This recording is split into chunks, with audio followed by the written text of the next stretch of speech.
Okay, welcome everybody to chapter 27. So let's start with the introduction. I'm going to try to read more for in the text today. It's really amazing stuff because we're speaking about the essence of Hashem. Now, what's amazing about the essence of Hashem is that effectively it's not an entity, right? It's a potential. So just for example, there's something called stem cells. So stem cells are your original cells, and these cells will then be able to form into anything. And even in our heart today, we have stem cells. So what happens in the body is if a cell, let's say, is an eye cell or an ear cell or a leg cell, that's it. It's differentiated. It cannot become from a heart cell an eye cell. It's two different things. You know, a table doesn't become a bird. A table is a table and a bird is a bird. But before the table and the bird existed, they were basically atoms. And Hashem can make from the original soup, the original Play-Doh, he can make it into anything.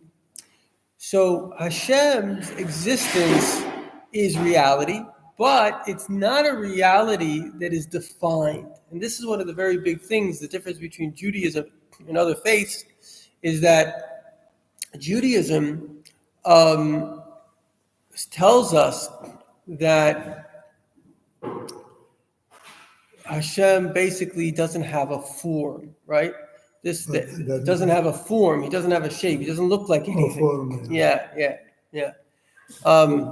So, because the story is that, the ancient Romans, they called the Jewish people, they called us atheists because we believed in a God that you couldn't see, right? Because it's atheist, because we believed in a God that you couldn't see. Because, the idea, like in a certain sense, I would say there's almost a certain like visceral advantage, lahavdil, to Christianity, which has these notions of God and a Satan. In other words, when you're putting everything in these like very visual realities, then what happens is it's actually quite easy to grasp it. But we're talking about a God that not only you can't see him, there's nothing that you can know about him. There's nothing, because everything about him is kind of, at least is potential. So if you say somebody is smart, that means they're already smart, right? But you say that Hashem doesn't lack the potential for genius, but it's not that he is smart, because if you're saying he is smart, you're already defining him as a something. And so the ultimate definition, if you want to say, if there is a definition, apart from the fact that one thing that we could say about Hashem is chanun, chesed, Hashem is good, right? But good is not a definition. Good is like a quality. But in terms of a definition, that he lacks any limitation. There's no limitation that can be applied for him, even the limitation of limitation. There's no limitation. So in other words, somebody said if they try to make pictures of God, all those pictures are caricature. Right. Something a little bit. Right. It offends Hashem. Right. Because it is something which. Exactly. Right. So, today we have good examples. Rabbi actually uses an example of a computer for Hashem, where today, especially, not only do you have computers that can do math and this and that, but now you have computers that can do AI. So imagine if you had actually a computer that not only could do AI, but through AI had the potential to create. And Hashem, it says, Ein koyach chaser poel. There's no potential that lacks actual. So if Hashem wants to create a universe, he creates a universe. There's no, so, even if a computer can imagine a universe, or even if a human being imagines a universe, doesn't mean he creates a universe. The difference between imagination and application is very, very great. I like to say, if you had a dime for every good business idea that men think of, you'd be a very wealthy person. Because the difference between coming up with an idea and implementing an idea is very, very big. But by Hashem, there's no difference. There's no difference between what he wants and his implementation. Is all the exact same moment, whatever he wants. So we spoke about it the other day. We're not going to go too much into it, how it works, Machshava Akduma Da'ak, Hashem's original thought, etc., etc.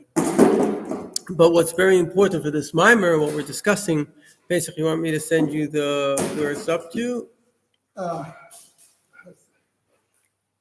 Yeah, you can send it to me in the Okay, I'll send it to you. WhatsApp. I have WhatsApp here in this. Okay.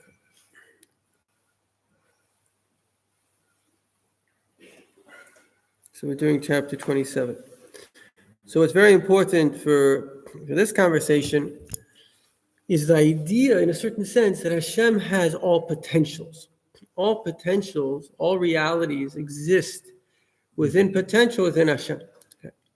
And this is kind of what the Rabbi Rashab will be teaching us now. So in the previous chapter, the Rabbi Rashab focused on the union between Chachma and Bina and the synergistic way in which they complement each other. He concluded the treatment of that subject by explaining that the oneness between these contrasting qualities is brought about by a higher power, the essence of God's infinite light. He also identified Chachma with concealment and Bina with revelation. Okay, so that's important. He identified Chachma with concealment, because Chachma, now this is a very, very, very important concept, very fascinating concept. There are about 6 different ways of looking at what Hashem did. So when Hashem made us, or let's say even if Hashem made a rock, what exactly happened? There's a very big discussion in Kabbalah. How do you get from Hashem, that is without form, like we said, he has infinite potential, but he is not an actual physical limited being in any way, shape, or form. How do you get from that to a rock? What's the mechanism? So there's literally thousands of books of Kabbalah which explain the idea of Tzimtzum, the Arizal, the holy Ari Achai from our city. He says that there was Tzimtzum Rishon, a whole story. But basically it all boils down to a concept which boils down to this concept of concealment and revelation. So in essence, nothing has changed because Hashem hasn't changed and everything is Hashem. So what has changed? What has changed is that there is a space, right? Hashem creates universes. A universe is a time-space dimension. And in this space, he is concealed. Now, he's not concealed from himself. I'll give you a very good example. Let's say you have a little child. All children like to hear, like the game of peekaboo, the little children, right? So you go, peekaboo. The child gets so happy. So what happened when you went like this? When you went like this, the child thinks that you disappeared. He can't see you. He's a little brain. And then suddenly you come back. It's like, wow, amazing. Imagine if, I don't know, Rabbi Marzel, like he was like, he comes in, disappears. It was like, wow, that's so cool. So Hashem is the same way. It's like he conceals himself so you don't see him. But then he's like, here I am, here I am, here I am. So the same thing is that we live in the concealment of reality, but the concealment of reality doesn't conceal himself from himself. It conceals him from us. And then he's like, hey, here I am, here I am, here I am. So this is a nice example for the idea of concealment and revelation, which is a very deep thing because it means Ani Havaya Lo Shanisi, Hashem really never changed. Everything is really Hashem. It's just that he's like going like this and you don't realize he's there. And then you realize he is there. So it's just he created us. It says the universe is a time, space, soul dimension. He created souls, which what is a soul? A soul is a perceiver, a feeler in a body, in a universe. In other words, you're in a dimension where you see yourself and you see that dimension as real. The higher up you go in the higher worlds, the less you think your dimension is real, the more you realize it's all really Hashem. Or if you could just imagine 4 computers. So one computer, there's a whole world there, but everybody in the computer knows that they're in a computer. And there's another computer that they kind of think there's a computer. Another computer, they're not sure that, and another computer, they don't even know there's a computer. They just know that they are real. And then people tell them, by the way, the whole thing is a computer. Like, so even, it says Chassidus, even after you know, even after you know that everything is Hashem, you still have the original perception of the body, which is that actually I am real, the world is real. So even Avraham Avinu that discovers Hashem is built on his own intelligence, which is built on the kind of perception of reality that the child already perceives. They say, I don't know if it's true, but by the time a child is 2 years old, they've already formed their identity. Little 2-year-olds are a big gansamachas. They tell you exactly what they want, how they want it, etc., etc.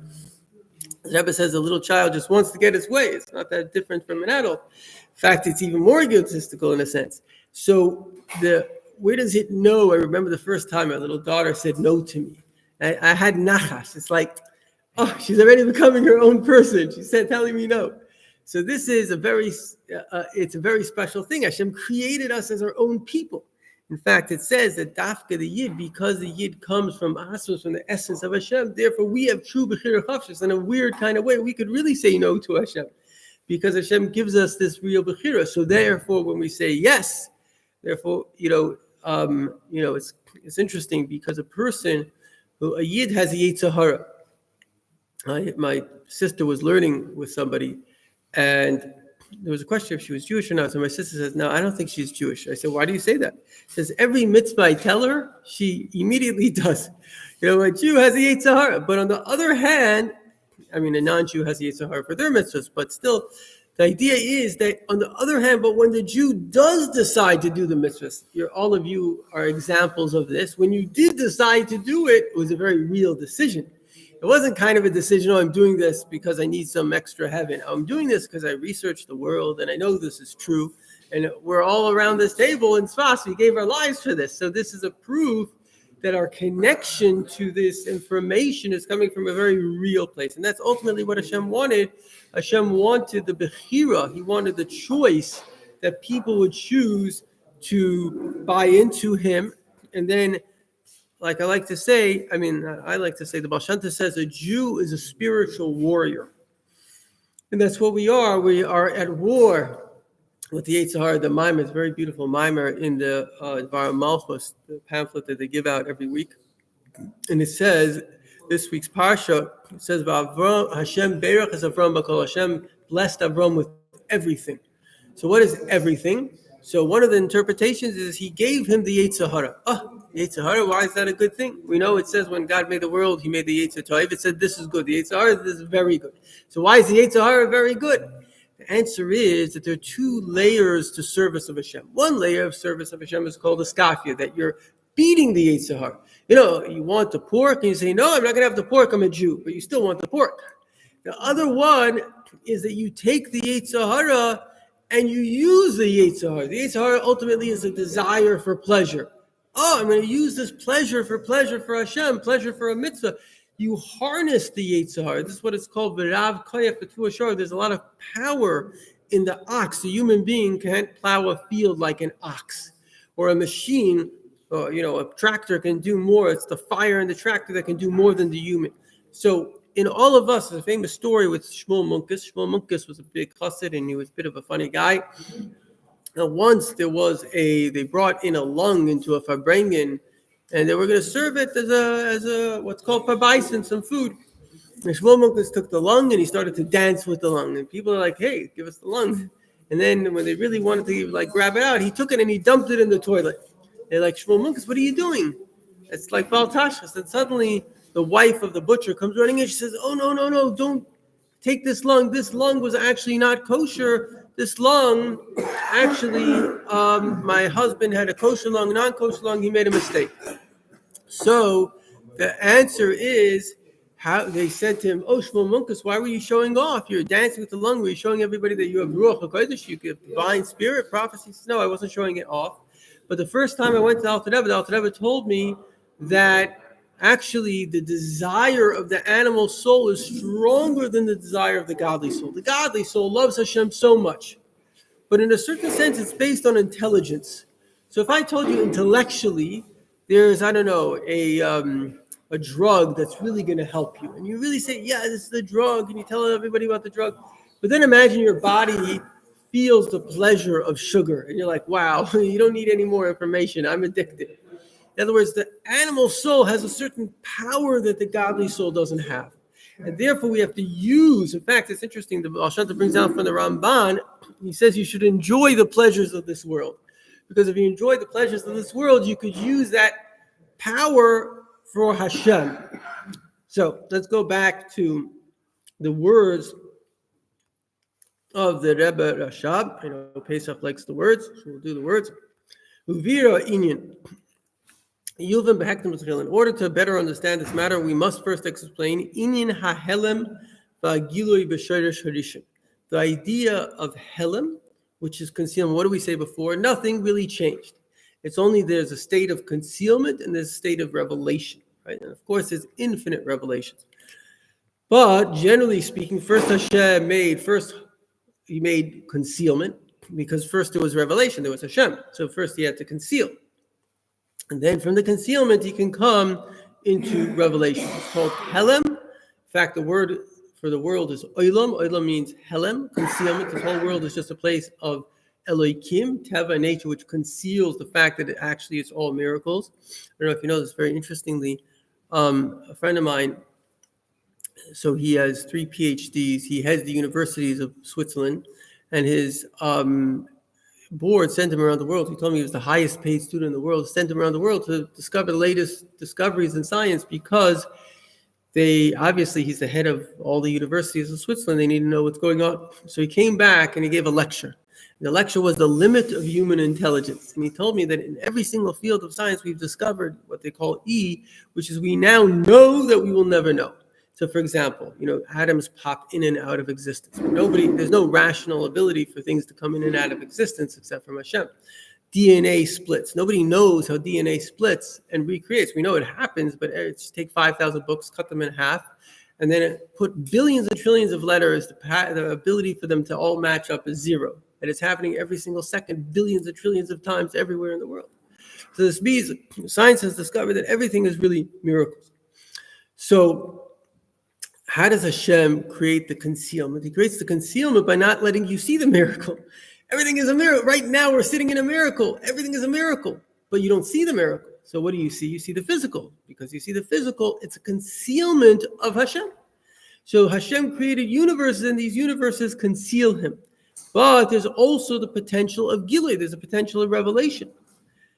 So how do we understand concealment? Now, concealment and revelation in terms of me, I understand it, right? Right now, there's concealment. I don't see Hashem. And then let's say, I don't know, you give me a good chiddush, you tell me something, Dvar Torah, and I see Hashem, or a miracle happens, or I have an experience. So that's revelation. So the question is that, how do you have concealment and revelation within Hashem himself? Before there was concealment and revelation to somebody else, what is the idea of concealment and revelation within Hashem? Because within Hashem, there's only himself. And it says you can't conceal from yourself. That's why there's a mitzvah. You can't put your hand, if you need a yarmulke, somebody else can put their hand on your head. There's a yarmulke, you can make a bracha, but you can't put your own, because your own self can't kind of conceal itself from itself. It's not a separate entity. So a person knows what's going on with himself. In fact, Alter Rebbe gives this example for Hashem's connection to the world, just like, let's say, by you. If I were telling you now, do you feel hot or cold? So you obviously know your own body temperature. Do you know what you're thinking? You can know what you're thinking. You know the space of your body. In other words, I don't know if you feel hot or cold, but you could tell me. So Hashem, he feels everything. Everything is him. So to say, he knows everything from within. So where do you have a concept of concealment? Because you can't conceal from yourself. So this is the question. Like our sages say, when God made the world, first he made darkness, and then he made light.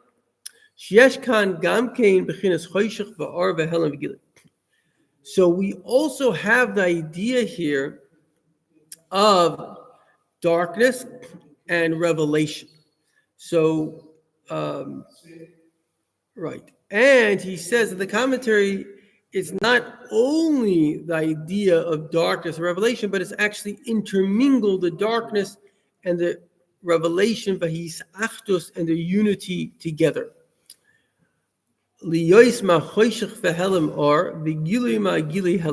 That from darkness and concealment emerged light and revelation led to concealment. In other words, the two are interconnected. Sefer Yetzirah speaks about God took fire from water and water from fire, that these things are intermixed. Because when it comes to the essence of all these materials, every material has of the other material. Interesting, if you go to JewsOnFire.org, I interviewed this guy. I had this little time in my life that I was decided I should create stories of people and their tshuva journey. So I asked this guy, would you like to share your story? And unbelievably, he goes, yes. Turns out he has an amazing near-death experience. and he was dead for basically 15 minutes. And he flew out of the hospital. It was in Texas, and he goes up and up and up. And so first he went up and there's darkness and he sees all the stars, and he goes to a place and there's a lot of light.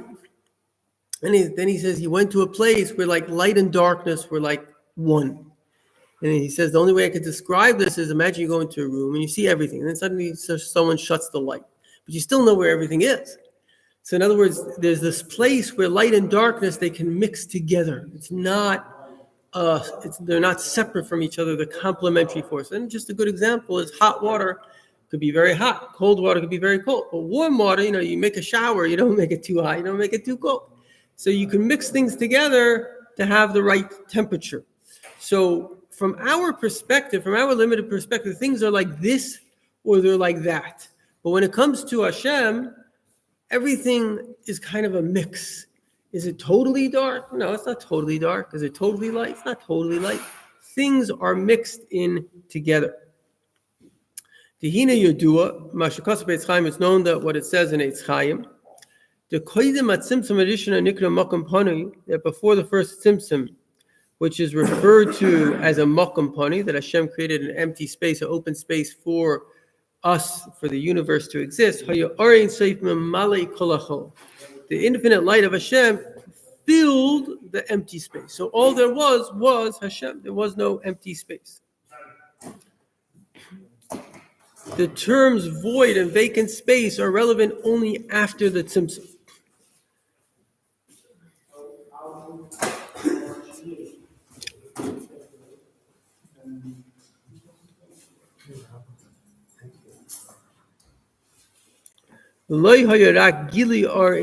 All that existed was the revelation of the infinite light, as it existed onto itself.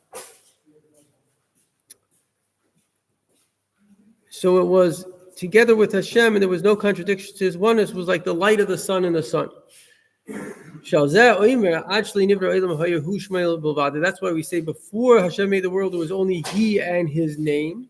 His name refers to this light, the Ein Sof. In other words, there was nothing else, and it was kind of within Himself. So there was nothing but Hashem. Like we say, Ata Kadosh v'Shimcha Kadosh. Okay, we'll stop in a moment. We say, you are holy and your name is holy. Now, the idea of holy is separation. In other words, even His light was not like we would say light of today, which the light of today, we say that this light is already something that's shining for another. There was no other. Everything was within Hashem Himself. Okay, we're going to continue, please God, tomorrow. Thank you very much for joining. Have a lovely day. It is also true about Moshiach. It is he's here, but he's not revealed.